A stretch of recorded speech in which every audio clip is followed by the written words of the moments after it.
Qu'est-ce qui s'est passé dimanche dernier de manière internationale, presque? Oui.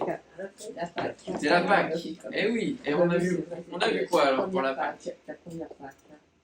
Oui, la première Pâque, la première fête de l'Éternel, hein, qui a été instituée dès la sortie, avant même de sortir d'Égypte, hein, et juste à l'aube de sortir d'Égypte, en pleine nuit, le fait de traverser la mort, hein, et d'aller en face de l'eau qui était là, la mer Rouge, et de pouvoir traverser la mort tranquillement parce que nous sommes dans le repos de Dieu.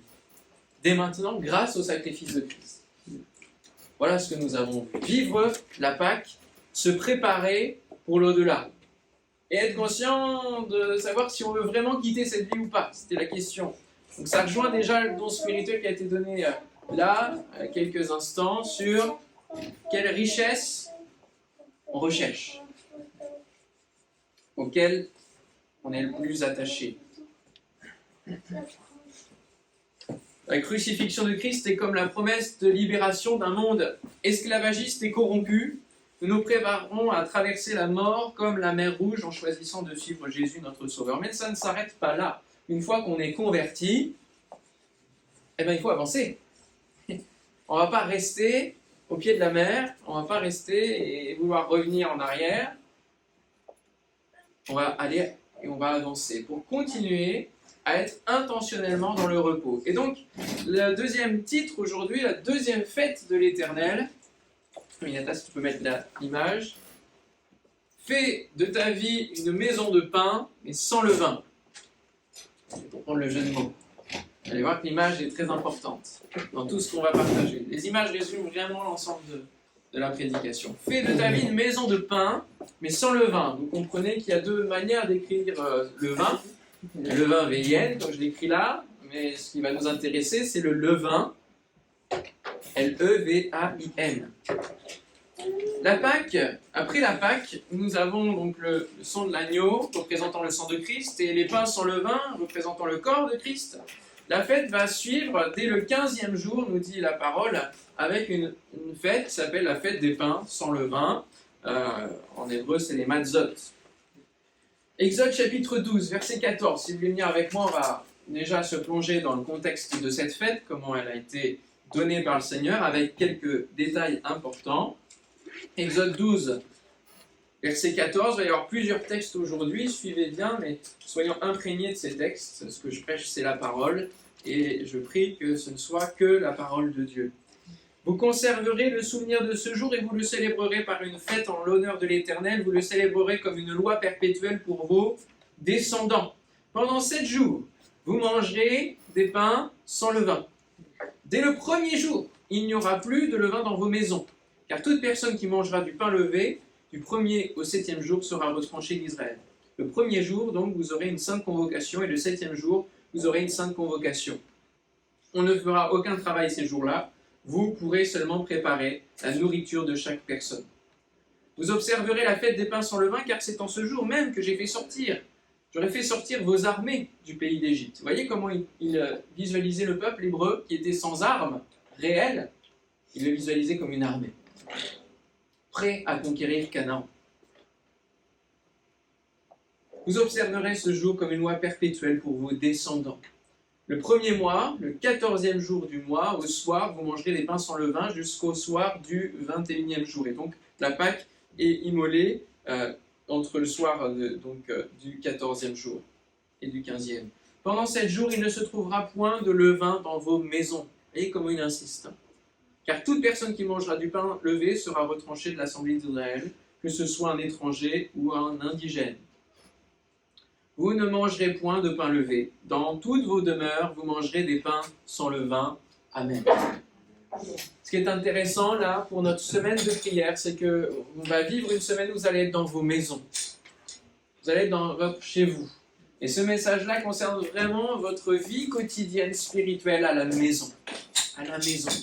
Vous ne mangerez point de pain levé dans toutes vos demeures, dans vos maisons.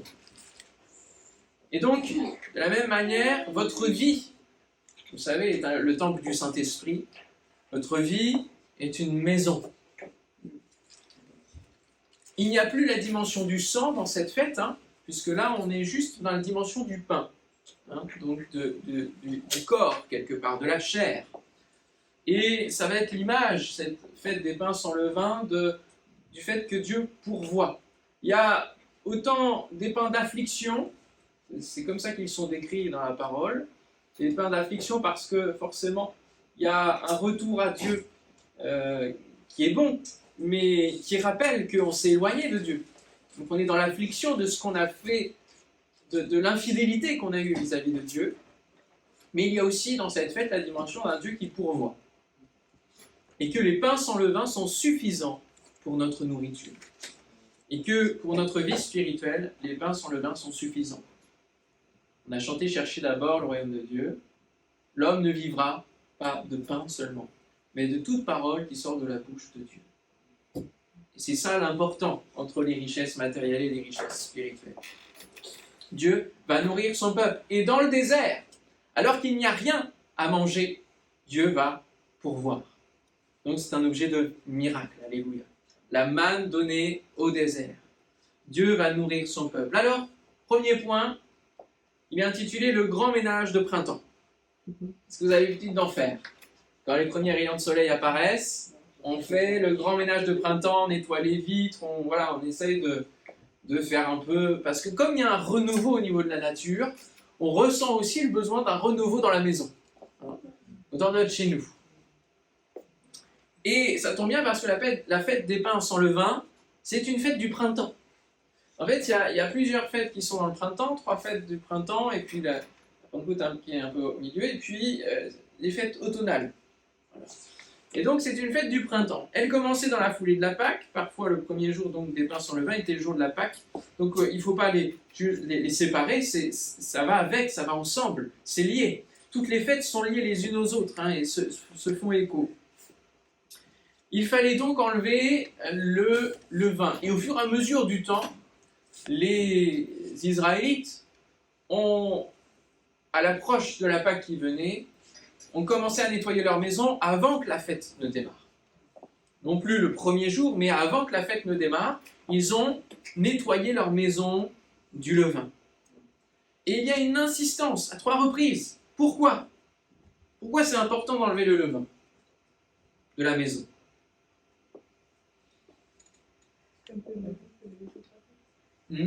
Un peu de levain fait gonfler toute la pâte, oui. Alors il faut bien visualiser que le levain n'est pas la levure.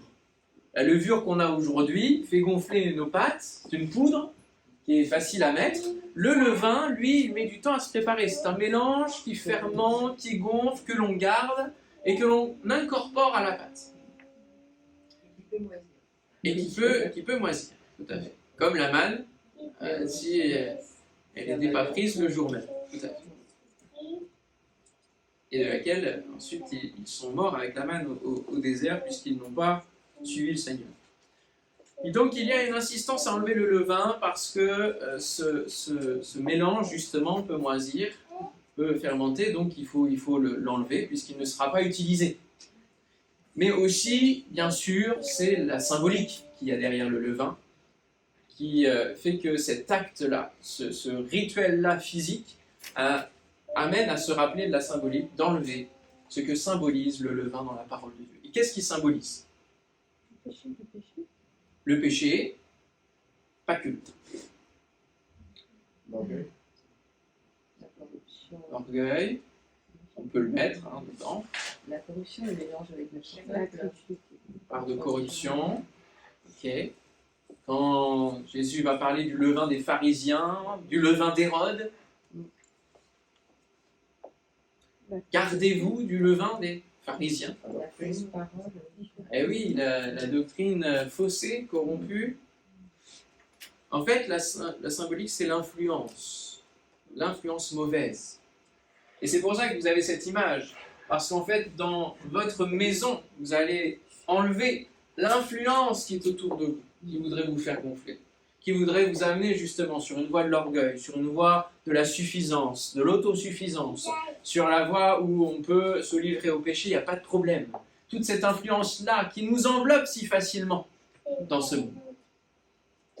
Et oui, l'influence du monde, le péché, l'hypocrisie, la mondanité, les faux enseignements.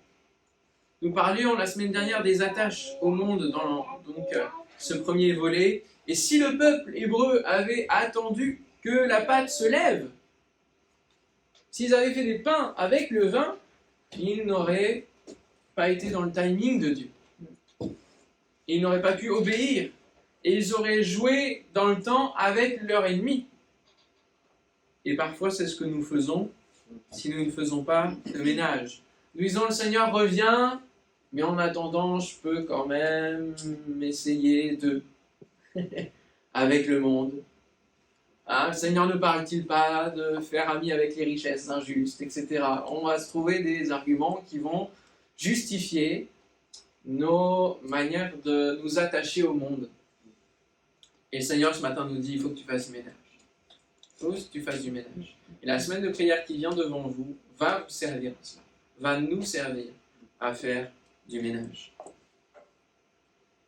Le peuple hébreu n'a pas eu le temps de laisser la pâte lever, ni le levain fermenter. Il fallait obéir et débarrasser tout cela. Le nettoyage commençait donc pendant les jours avant la Pâque afin d'être prêt. Et lorsque Jésus se prépare à son sacrifice au moment de la Pâque, il va venir à Jérusalem. Il va venir avant. Et pas de n'importe quelle manière. Comment Jésus arrive avant son sacrifice à Jérusalem?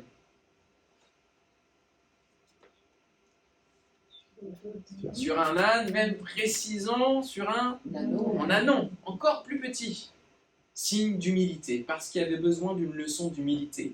La fête des pains sans levain, la Pâque, c'est une fête, ce sont des fêtes d'humilité et d'humiliation même ensuite, pour ce qui concerne Jésus. Dieu résiste à ceux qui se gonflent, aux orgueilleux, mais il fait grâce à ceux qui s'humilient. Première leçon, Jésus, alors qu'il pourrait se gonfler et se dire « ça y est, je suis roi, ça y est, je prends le contrôle », il reste sur un ânon. Alors que la foule, influencée, Hosanna, qui criera ensuite « crucifie-le », Jésus ne se laisse pas tromper dans le piège. Alors que parfois on peut vous amener sur des hauteurs, et en tant que ministère, c'est le danger qui peut arriver. Il faut rester dans cette marche de l'humilité. Ok, première chose, il le fait parce qu'il y a aussi une correspondance aux Écritures, des prophéties, mais il y a cette leçon d'humilité. Et une fois qu'il est rentré dans Jérusalem, où va-t-il? Que fait-il? Il vous fait réviser là, il fait travailler les textes là.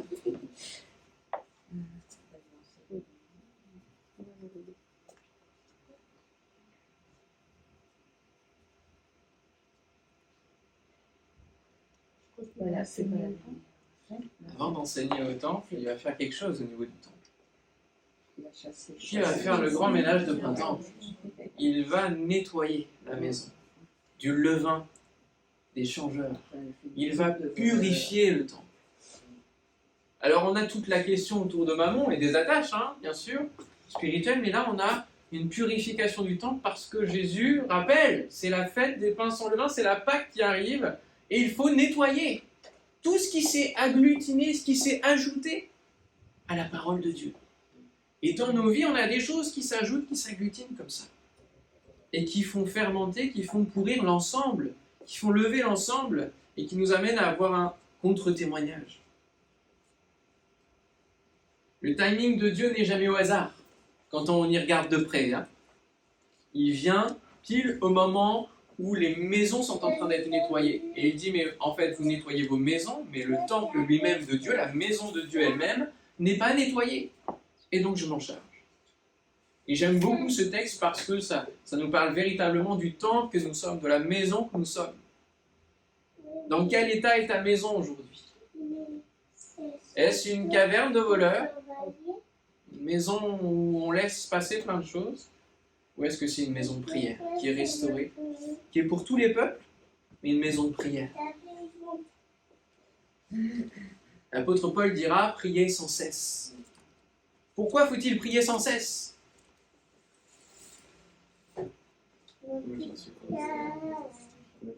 Et oui, pour ne pas laisser la pâte tranquille et se lever. Parce que même un pain sans levain, il faut continuer à la pétrir. Il faut la pétrir, ne pas s'arrêter de la pétrir. Et finalement, la prière, c'est comme pétrir la pâte que nous sommes en Jésus, en disant, je reste dans ce mode de la prière parce que je veux rester dans la sainteté dans le Seigneur. Et je ne veux pas juste que mon temple, à un moment donné, se mette à se dégrader parce que je suis dans un faux repos, le repos du monde, en disant, de toute façon, là, tu as assez prié, hein, c'est bon. Là, tu as assez donné pour l'Église, maintenant, c'est bon. Pose-toi, stop.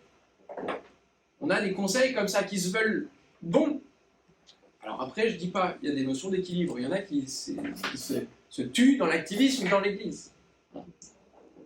Il faut un équilibre. Mais il faut ne pas s'arrêter de pétrir cette pâte. Parce qu'il ne faut pas qu'elle se mette à gonfler. Et qu'il y ait des choses qui s'agglutinent, qui se déposent. Alors justement, le deuxième point, c'est pas de crucifier ou pas de gonfler. Et dans la manière de faire ces matzot, il y a vraiment un temps à respecter, à savoir 18 minutes maximum pour faire ces pains-là, pour qu'ils ne lèvent pas, pour qu'ils restent sans levain, pour qu'ils restent sans gonflement. Surveillez qu'aucune fermentation ne prenne place. Il ne faut pas cesser de pétrir la pâte. Et ensuite, qu'est-ce qu'on fait ? Pourquoi le pain azime a toujours des petits trous comme ça ? Parce qu'on va venir piquer la pâte, justement pour vider l'air, pour enlever tout ce qui pourrait amener le gonflement. On va venir piquer. Jésus, à la croix, a été piqué avec les coups. Et de la même manière, nous devons nous souvenir régulièrement de la croix et pétrir notre pâte et ensuite venir la piquer. Ça fait mal de temps en temps d'être piqué. Mais on a besoin de cette part de souffrance, comme je disais, pour connaître la puissance de la résurrection, se glorifier de cela en Dieu, bien sûr, il faut communier à ces souffrances. L'un ne va pas sans l'autre.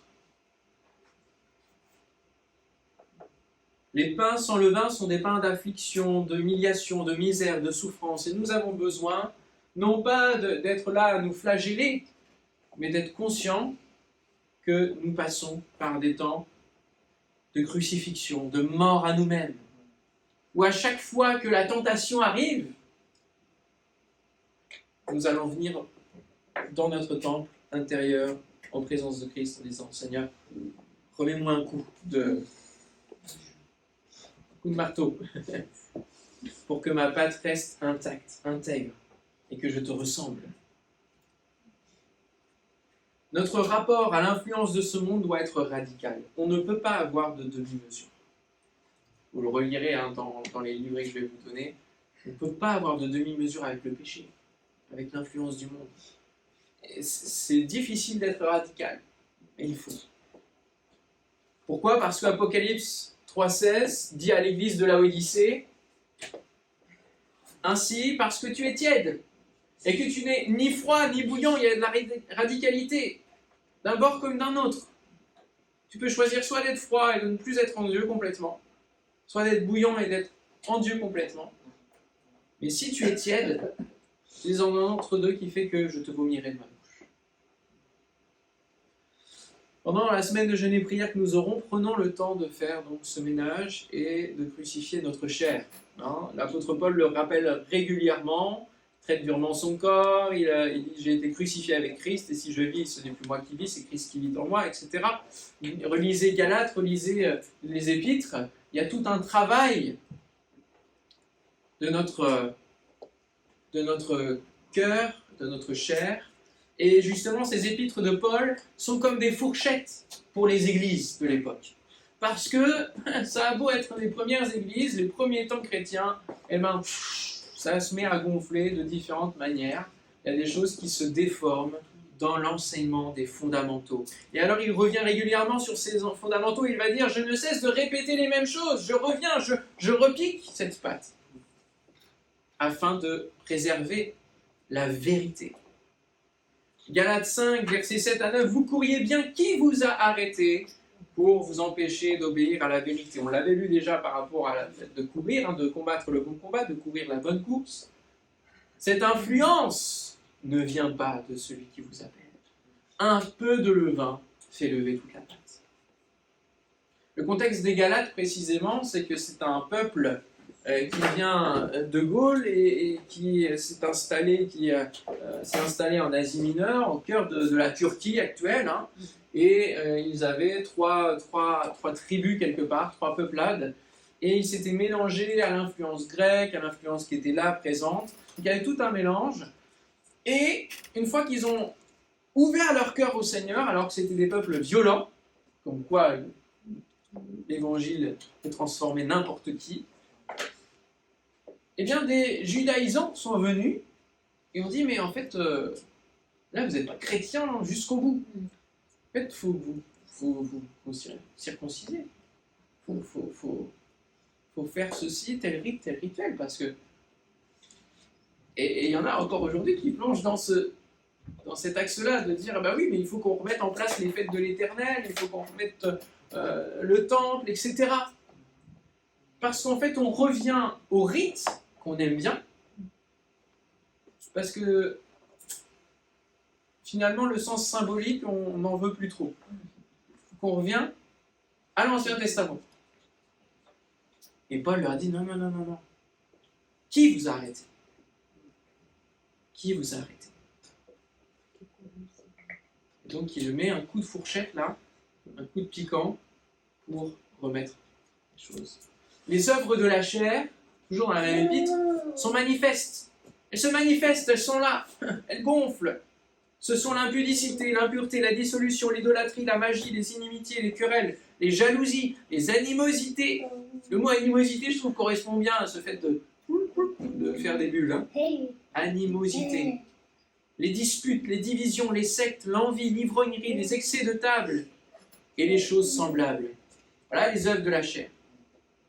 Je vous dis d'avance, comme je l'ai déjà dit, que ceux qui commettent de telles choses n'hériteront point le royaume de Dieu. Mais le fruit de l'esprit, c'est l'amour, la joie, la paix, la patience, la bonté, la bénignité, la fidélité, la douceur, la tempérance. Voilà les différents fruits que l'on peut retrouver. La loi n'est pas contre ces choses.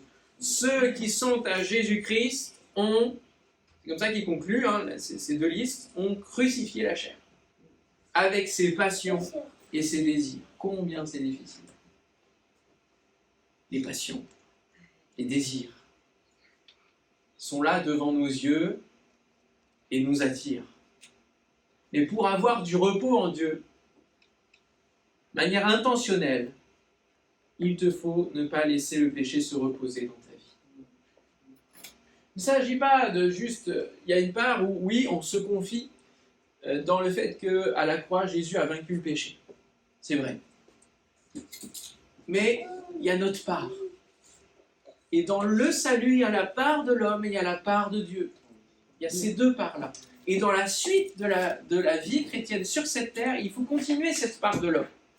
Quand on sera dans le ciel, oui, Dieu sera notre tabernacle, on louera le Seigneur, il y aura moins de choses à mettre en place. Mais là, il faut que tu sois intentionnel vis-à-vis du péché. Tu ne peux pas te dire, le Seigneur va me garder de tout. Non, il faut que toi, tu veilles sur toi-même, sur ton cœur, plus que toute autre chose.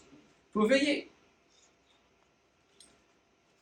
Il nous faut comprendre pendant 7 jours après la Pâque, c'est-à-dire comprendre tout au long de notre vie après la conversion, symbole des 7 jours, de quelque chose qui est entier, combien nous devons mourir au péché pour vivre en Jésus. Et ça va être quotidien. De se lever le matin et dire, Seigneur, je me mets dans la prière parce que je sais qu'il va y avoir des choses dans ma journée qui vont m'attirer, qui vont me plaire. Il faut que j'ai la force de mourir à ça, de dire non à ça, pour te dire oui à toi parce que je sais qu'il y a mieux, parce que je sais qu'il y a plus en toi. 1 Corinthiens 5,7, faites disparaître le vieux levain, la vie d'avant, l'influence que vous aviez avant et qui ne vous posait aucun problème, afin que vous soyez une pâte nouvelle, puisque vous êtes sans levain, car Christ, notre Pâque, a été immolé. Donc on comprend que Jésus lui-même est un pain sans levain, puisqu'il est un pain sans péché. Jésus est sans péché.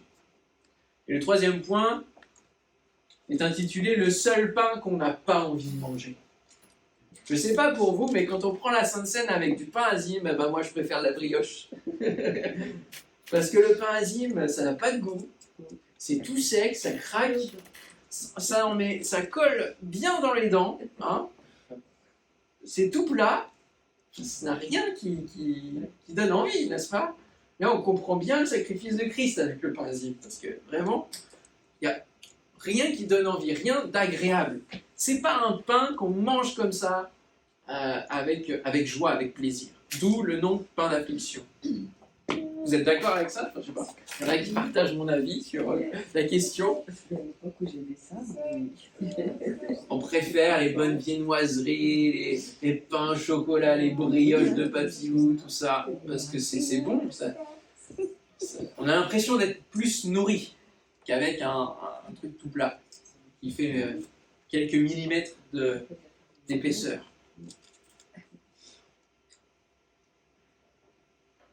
Ésaïe 53 nous dit « Qui a cru à ce qui nous était annoncé? Qui a reconnu le bras de l'Éternel? Il s'est élevé devant lui comme une faible plante, comme un rejeton qui sort d'une terre desséchée. » Un truc où on se dit « ça va pas tenir, ça va pas pousser. » Il n'avait ni beauté, ni éclat pour attirer nos regards. Et son aspect n'avait rien pour nous plaire.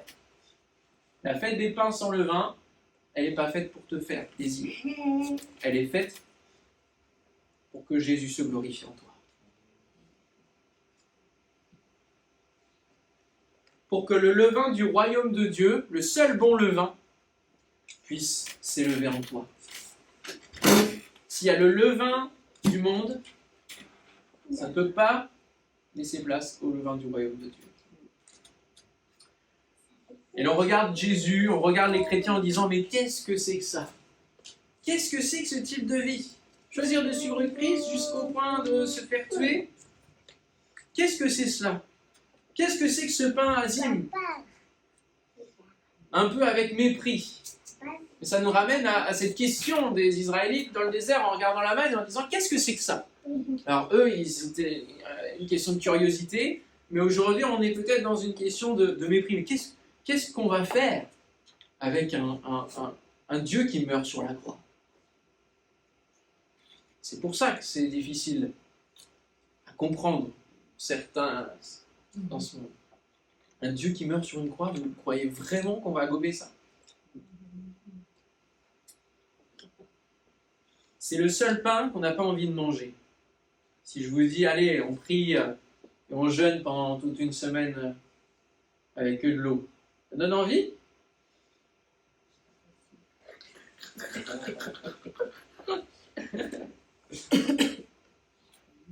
Allez, on va lire la Bible pendant une semaine sans s'arrêter. On fait que ça, aucun commentaire. Personne ne parle, juste on écoute la Bible. Est-ce que ça donne envie? Pas forcément. Moi, je sais que dans la vie chrétienne, il y a un micro-effort à se dire « Ok, on va prier, on va se lever à 7h du matin pour aller prier ensemble. » Parce que c'est pas forcément quelque chose qui amène du plaisir. C'est un combat.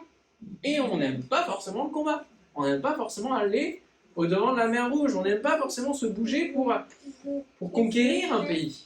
Et pourtant, c'est là qu'est la bénédiction. C'est là qu'est la bénédiction. La vie pour l'éternité. Le fait d'être ensemble, d'être en communion et de dire on y va ensemble parce que Dieu nous missionne, parce que Dieu nous appelle, parce que Dieu nous a choisis. Alléluia.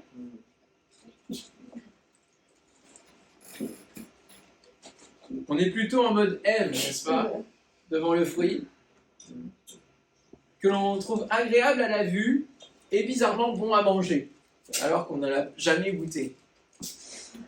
Ça, là, c'est beaucoup plus... Et je me comprends dans tout ce que je dis. Je suis compris avec vous.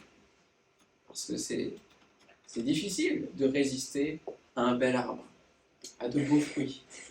On ne comprend pas où se trouve le vrai repos, la vraie paix, la vraie vie. Et les disciples ne le comprenaient pas non plus. Ils n'avaient pas compris cette dimension de qui était véritablement Jésus et ce qu'il allait amener sur cette terre. Au-delà de la restauration d'un pays, par la force, par l'armée. Ce qu'ils pensaient. Marc 8, versets 14-21. Vous venez avec moi dans Marc 8? Allez, on y va ensemble, je vous attends. Marc 8, verset 14. Une histoire assez intéressante sur des pains, sur du levain. Il faut qu'on comprenne ce matin ce que le Seigneur veut nous dire, ou alors qu'on l'a compris, qu'on le mette véritablement en pratique dans nous. Marc 8, verset 14. Les disciples avaient oublié de prendre des pains. Mince. Il n'en avait qu'un seul avec eux dans la barque. Jésus leur fit cette recommandation: gardez-vous avec soin du levain des pharisiens et du levain d'Hérode. Les disciples raisonnaient entre eux et disaient: c'est parce que nous n'avons pas de pain? Et là, on est dans la préoccupation présente, matérielle, dans les inquiétudes que Jésus évoque dans Matthieu 6. On s'inquiète de là, qu'est-ce que je vais manger, qu'est-ce qu'on va faire, ils sont dans le flou. Jésus, l'ayant connu, leur dit: pourquoi raisonnez-vous sur ce que vous n'avez pas de pain? Êtes-vous encore sans intelligence et ne comprenez-vous pas? Avez-vous le cœur endurci, ayant des yeux vous ne voyez pas, ayant des oreilles vous n'entendez pas? Et n'avez-vous point de mémoire? Quand j'ai rompu les 5 pains pour les 5000 hommes, combien de paniers pleins de morceaux avez-vous emporté? 12, lui répondirent-ils. Et quand j'ai rompu les 7 pains pour les 4000 hommes, combien de corbeilles pleines de morceaux avez-vous emporté? 7, répondirent-ils. Il leur dit: ne comprenez-vous pas encore? Que fallait-il qu'ils comprennent? Il était le pain de vie. Qu'il était le pain de vie. Ok. On n'avait pas s'inquiéter en fait de la Faut voir. Ouais. Qu'il pourvoit autant au matériel qu'au spirituel. Et qu'il est important de s'attacher au spirituel et de faire attention à notre nourriture spirituelle. Parce qu'on peut se trouver sur une nourriture qui n'est pas bonne. Celle des pharisiens avait beau être basée sur la Torah, elle n'était pas bonne. Et leur exemple ne l'était pas plus non plus. Il est le pain de vie qui pourvoit au pain quotidien. Notre nourriture est de faire la volonté du Père. Parce que c'est la même chose que ce que Jésus faisait. Il dit: ma nourriture, ma seule nourriture, est de faire la volonté de mon Père. Je n'ai pas besoin de pain physique. Seule nourriture qui vaut vraiment, c'est celle de faire donc la volonté de mon Père. Notre inquiétude doit se porter sur le levain qui peut nous atteindre spirituellement, plutôt que les difficultés qui peuvent venir devant nous de manière physique, de manière matérielle. Soyons moins inquiets et atteints par ce qui vient sur nous. Si notre corps vient à périr, l'important c'est que notre âme soit sauvée et que le spirituel soit sain. Alors on va aller dans Jean 6, justement, pour voir cette réponse. Jean 6, verset 47.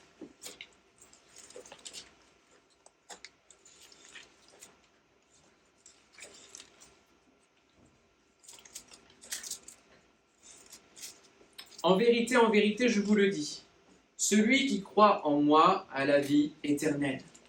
Je suis, on le dit ensemble, je suis le pain de vie. Vos pères ont mangé la manne dans le désert et ils sont morts. Nourriture purement physique.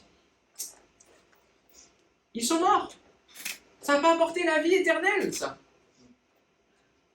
C'est ici le pain qui descend du ciel. Même si Dieu te bénit matériellement, c'est pas ça qui te donne la vie éternelle. Il est capable de pourvoir, de répondre à tes prières purement matérielles, mais il veut plus pour toi. Il veut aller plus loin. Le pain qui descend du ciel afin que celui qui en mange ne meure point. Je suis le pain vivant qui est descendu du ciel. Si quelqu'un mange de ce pain, il vivra éternellement. Il ne s'agit pas juste de t'assurer quelques années de ta vie ici, il s'agit d'assurer une éternité après. Et le pain que je donnerai, c'est ma chair, que je donnerai pour la vie du monde. Là-dessus, les Juifs disputaient entre eux, disant « Comment peut-il nous donner sa chair à manger ?» Jésus leur dit « En vérité, je vous le dis, si vous ne mangez la chair du Fils de l'homme, et si vous ne buvez son sang, vous n'avez point la vie en vous-même. Meurs au monde et tu vis en Jésus. Celui qui mange ma chair et qui boit mon sang a la vie éternelle, et je le ressusciterai au dernier jour. Car ma chair est vraiment une nourriture, et mon sang est vraiment un breuvage. Celui qui mange ma chair et qui boit mon sang demeure en moi, et je demeure en lui. Comme le Père qui est vivant m'a envoyé, et que je vis par le Père, ainsi celui qui me mange vivra par moi. C'est ici le pain qui est descendu du ciel. Il n'en est pas comme de vos pères qui ont mangé la manne et qui sont morts. Celui qui mange ce pain vivra éternellement. On comprend qu'il y a une insistance très forte, une répétition, là, les coups de fourchette pour dire mais arrêtez de vous concentrer sur ce monde d'ici-bas et de vous quereller sur des choses d'ici-bas. Si tu veux vivre le vrai repos éternellement dans la paix du Seigneur, eh bien Jésus t'explique qu'il faut que tu manges le pain qu'il est, que tu te nourrisses de lui. Pourquoi ? Parce qu'il sort de la maison du pain, Bethléem, maison du pain. Il est celui qui a envoyé en tout point, tout concorde, parce qu'il est Dieu, alléluia. Et voici ces promesses que je rappelle, que je retire de ces versets. Celui qui mange ne meurt pas, il vivra éternellement. Je le ressusciterai au dernier jour. Celui qui mange ce pain vivra éternellement. L'Éternel est mon berger, je ne manquerai de rien. Tu ne manqueras de rien, mon frère, ma soeur. Mais si vous ne mangez, si vous êtes en jeûne de Bible parce que vous préférez courir à droite à gauche dans le monde, eh bien vous n'aurez pas la vie en vous-même. Comment cela se fait concrètement ? On en revient toujours à la même chose que je prêche, hein, que l'on sait, mais qu'il faut qu'on mette en place. Et cette semaine qui vient va vous aider aussi à le mettre en place peut-être plus particulièrement, en coupant et en enlevant des choses et en prenant du temps avec Dieu, méditer la parole de Dieu, nourrir son âme, ses pensées, ses projets, ses émotions, son esprit, son intelligence de la parole de Dieu. Ne laisse aucun domaine de ta vie être nourri par la parole de Dieu. Si tu incorpores le levain du royaume de Dieu dans ta vie, forcément ça doit impacter tout. Et ça va t'amener à ce que Jésus croisse et que toi tu diminues. Alléluia. Conclusion. Donnez le Saint-Esprit comme du pain. Parce que Jésus est au ciel maintenant. Il est le pain de vie qui a été rompu pour nous. Il est puissant dans la part du salut qu'il nous donne. Mais tout au long de notre vie chrétienne maintenant, c'est sur l'Esprit de Christ qu'il nous faut compter.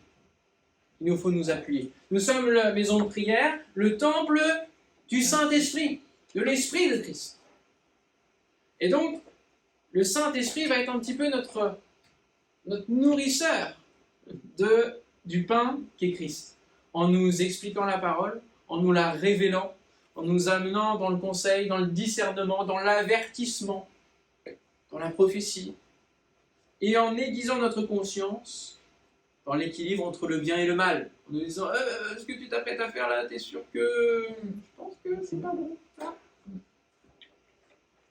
Les petites voix des dessins animés. Là.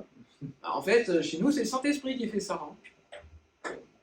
À notre conscience. Qui dit parce qu'il régule tout ça. Il a rééquilibré notre notion du bien et du mal.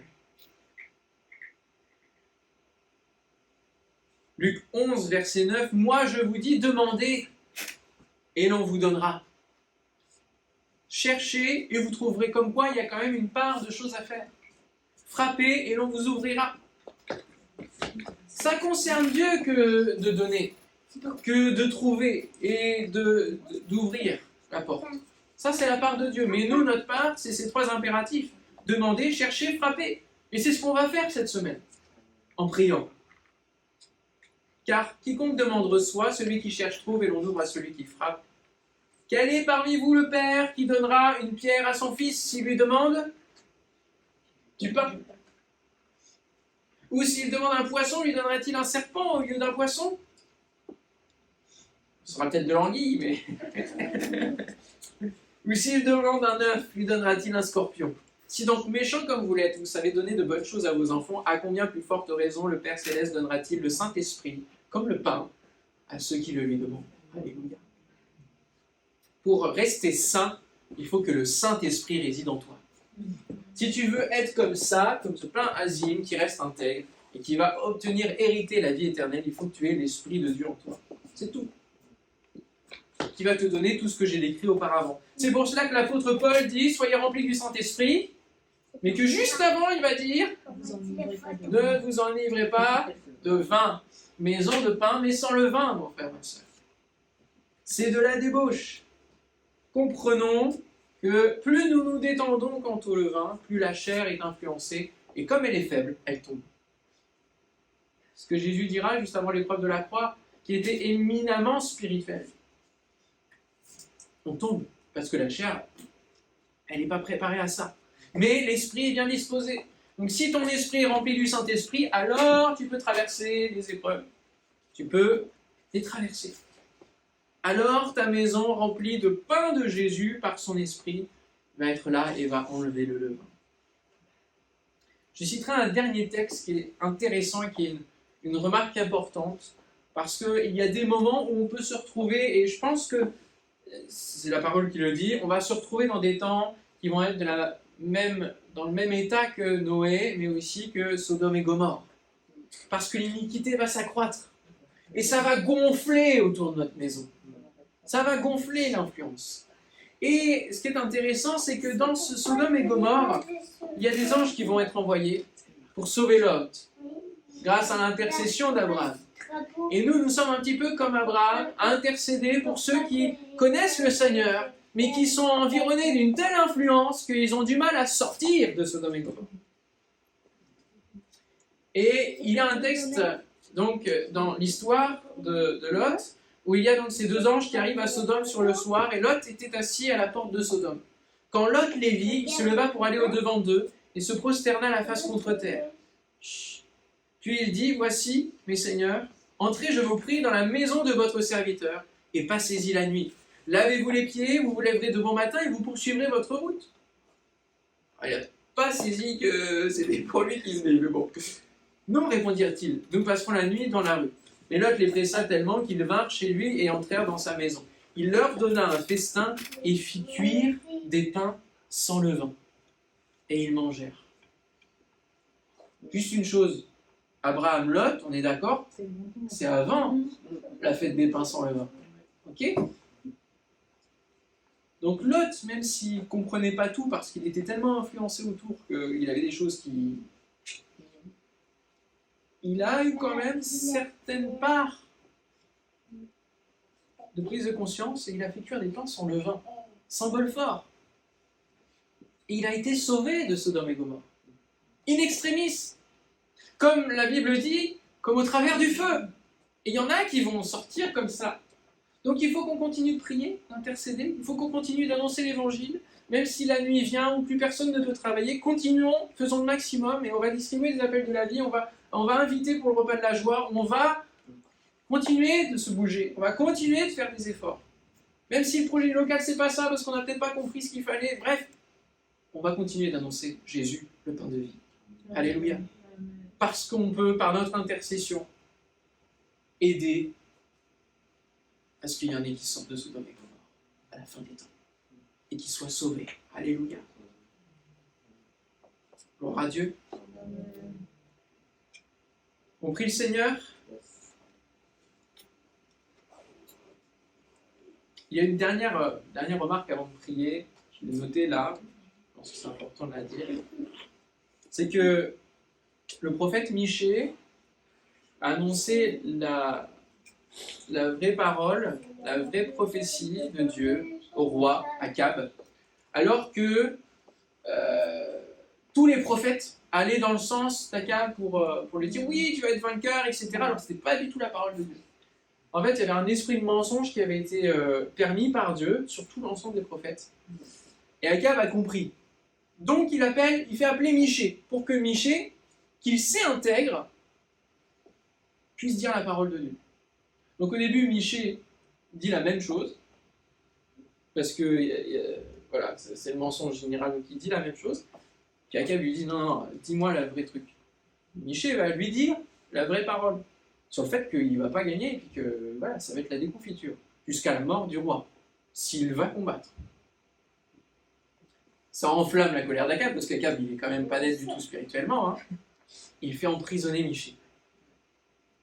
Et il dit, donnez-lui du pain et de l'eau d'affliction. Je ne sais pas si c'est du pain sans levain, mais en tout cas, c'est un pain d'affliction. Et parfois, alors vous allez vouloir rester intègre, c'est pas forcément l'influence autour qui va vous assaillir en termes de tentation, parce que vous allez peut-être tenir bon là-dessus, mais c'est peut-être la persécution qui va venir, parce que vous voulez rester intègre et vrai avec votre Dieu. Et cette partie-là, elle n'est pas à négliger non plus, parce qu'il faut être prêt.